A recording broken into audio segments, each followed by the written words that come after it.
तो दोस्तों, आज की कहानी है रघु नाम के रोगी की, जिसकी आखिरी इच्छा होती है कि वो मरने से पहले अपनी आंखों के सामने किसी को संभोग करते हुए देखे। ये क्या बात करता है यार? तो क्या उसकी ये आखिरी इच्छा पूरी होगी या नहीं, ये तो आपको कहानी के आगे ही पता चलेगा। आओ यार, शुरू करते हैं बिना किसी डेडिकेशन के। तो इस कहानी की शुरुआत सुनील नाम के पेशेंट से होती है और उसकी हालत काफी खराब होती है और वो लगभग मरने ही वाला होता है। और इसके साथ उसकी माँ भी होती है जो काफी परेशान होती है, इसीलिए वो जल्दी से डॉक्टर को बुलाती है। तभी वहाँ पर दो डॉक्टर आ जाते हैं जिनका नाम डॉक्टर राजू और डॉक्टर रानी होता है। और यहाँ पर हमें पता चलता है कि ये दोनों डॉक्टर एक दूसरे से नफरत करते हैं और अब सुनील को इमरजेंसी में ले जाया जाता है। और दूसरी तरफ ये दोनों डॉक्टर बहस करने लग जाते हैं और डॉक्टर रानी डॉक्टर राजू से कहती है कि ये पेशेंट मेरा था और मैं इसका इलाज करना चाहती थी और तुमने वो पेशेंट मुझसे छीन लिया क्योंकि तुम मुझे नीचा दिखाना चाहते हो। और यहाँ पर इस बात को लेकर इन दोनों में काफी बहस होती है। और इतने में वहाँ पर हॉस्पिटल का सबसे बड़ा डॉक्टर राठी वहाँ आते हैं और वहाँ आकर इन दोनों की इस हरकत को देखकर काफी हैरान होते हैं और इन दोनों को अपने काम पर जाने के लिए कहते हैं। और फिर कहानी में कुछ देर बाद रानी राठी के कमरे में गुस्से से आती हैं और वो राठी से शिकायत करने लगती हैं और इन दोनों में थोड़ी बहस होती है। और यहाँ पर हमें पता चलता है कि डॉक्टर रानी डॉक्टर राठी की गर्लफ्रेंड होती है और डॉक्टर राठी डॉक्टर रानी को समझाने की कोशिश करते हैं और वो कहते हैं कि तुम समझने की कोशिश करो, मैं तुम्हें भी मना नहीं कर सकता था और उसे भी मना नहीं कर सकता था और मैं इस हॉस्पिटल का बॉस होने के कारण मुझे सबका ध्यान रखना पड़ता है, तुम जरा समझा करो। और इसी तरह वो रानी को समझाते हुए अपनी बातों में फंसा लेता है। कहानी के आगे हमें डॉक्टर रानी और डॉक्टर राठी का एक बढ़िया सा सीन देखने को मिलता है और इस 10 से 15 मिनट के सीन में डॉक्टर राठी डॉक्टर रानी को बुरी तरीके से हरा देते हैं। समझ रहे हो ना?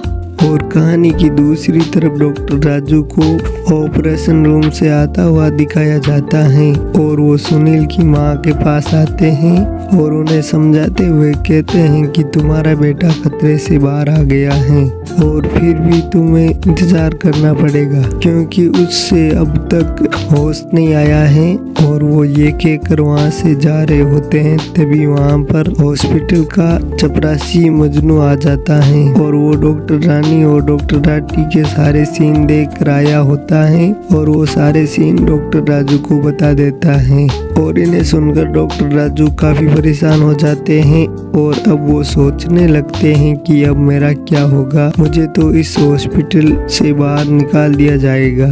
और कहानी के आगे हमें डॉक्टर संजना को दिखाया जाता है जो हॉस्पिटल में काम करती हैं और वो पेशेंट का पैंट उतार कर उनका चेकअप कर रही होती हैं। और कुछ ही देर में वहाँ पर मजनू आ जाता है और इन दोनों में थोड़ी बातें होती हैं जहाँ हमें पता चलता है कि डॉक्टर संजना डॉक्टर रानी की जासूसी करती हैं। और अब कहानी में आगे डॉक्टर संजना और डॉक्टर मजनू के बीच थोड़ी प्यारी भरी बातें होती हैं और कुछ ही देर बाद हमें इन दोनों का एक बढ़िया सा खेल देखने को मिलता है। यानी कि यहाँ पर आपको डॉक्टर संजना का बढ़िया सा सीन देखने को मिलता है। और फिर कहानी के आगे हम डॉक्टर राजू को अपने घर में देखते हैं जो काफी परेशान होता है डॉक्टर रानी और डॉक्टर राठी को लेकर।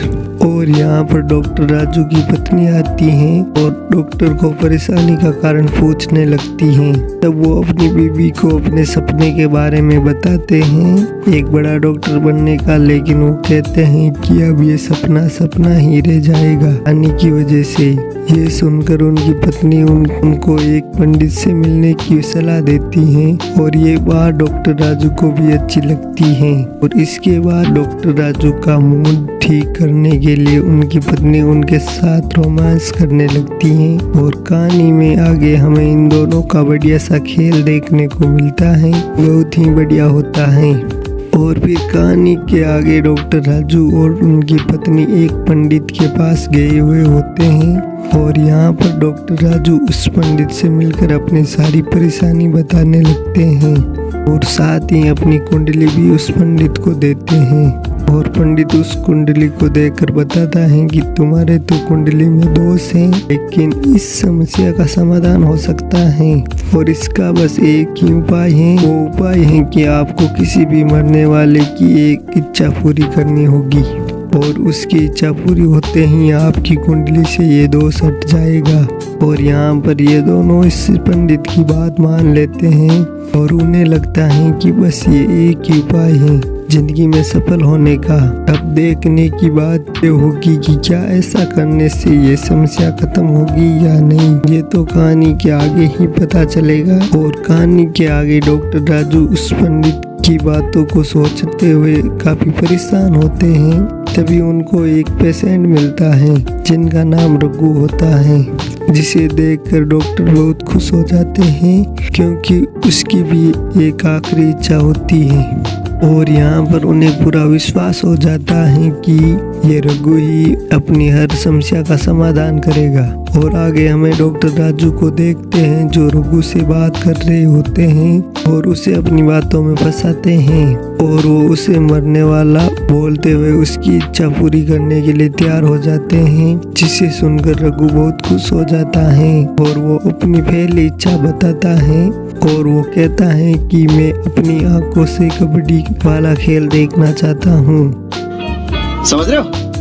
समझ रहे हो आप? समझ रहे हो ना? ये सुनकर डॉक्टर राजू काफी हैरान हो जाते हैं और वो बाहर आ जाते हैं और वहाँ पर उन्हें उस हॉस्पिटल में काम करने वाली डॉक्टर प्रीति मिल जाती है। और यहाँ पर डॉक्टर राजू प्रीति को लालच देते हैं कि जब मैं बड़ा हॉस्पिटल खोलूंगा तो तुम्हें एक बड़ी पोजीशन दूंगा, लेकिन इसके बदले तुम्हें मेरे साथ रोमांस करना होगा। यहाँ पर प्रीति उनकी बातों को लेकर काफी सोच में पड़ जाती हैं, लेकिन आखिरी में उनकी बातों को मान लेती हैं। और कहानी में आगे हमें डॉक्टर प्रीति और डॉक्टर राजू का बढ़िया सा खेल देखने को मिलता है और ये खेल रघु के सामने लाइव चल रहा होता है, यानी कि यहाँ आपको 10 मिनट का बढ़िया सा सीन देखने को मिलेगा और यहाँ पर रघु की एक इच्छा पूरी हो जाती है और इसी के साथ ये पार्ट 1 खत्म हो जाता है। और अब आगे रघु की 2 इच्छा क्या है, क्या वो पूरी होगी या नहीं, ये जानने के लिए इसका पार्ट 2 देखना होगा। और पार्ट 2 देखने के लिए वीडियो को लाइक कर दो और चैनल को सब्सक्राइब कर दो।